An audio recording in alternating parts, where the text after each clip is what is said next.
Teacher അവിടെ നാട് കടത്തുകയും എൻ്റെ ഭാര്യ എന്നെ ഇവിടെ നിൽക്കണമെന്ന് പറയുകയും ചെയ്യുന്ന നീതി എന്താണെന്ന് എൻ്റെ ചോദ്യം. ശൈല ടീച്ചർ മട്ടൻ്റെ മത്സരിക്കുന്നില്ല, എന്നാൽ ശൈല ടീച്ചർക്ക് തലത്തിൽ മത്സരിച്ചൂടെ?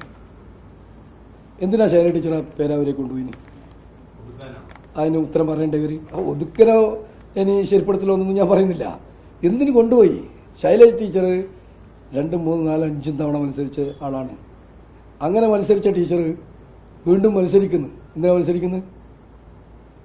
അങ്ങനെ മത്സരിക്കുന്ന മട്ടത്തിൽ തന്നെ മത്സരിച്ചാൽ പോരെ. പിന്നെ ഇതിൻ്റെ പേര് അവർ പിടിച്ചെടുക്കാനാണെന്നോ? പിടിച്ചെടുക്കൽ എങ്ങനെയാ? ഈ 75 വയസ്സായ പിന്നെ ശൈല ടീച്ചർ കൊണ്ടുപോയിട്ട് ഇത് പിടിച്ചെടുക്കുക? എനിക്കും ടീച്ചർക്ക് 10-72 വയസ്സായിട്ടുണ്ടാവും. ഞങ്ങൾ ഒരു ജില്ലാ കമ്മിറ്റിയിൽ KSYP ഉണ്ടായിരുന്നവരാണ്. ഭാസ്കർ മാഷ് ഞാനല്ല. അപ്പോൾ അല്ല, എന്തിന് ശൈല ടീച്ചറെ പേര് അവരെ കൊണ്ടുപോയി?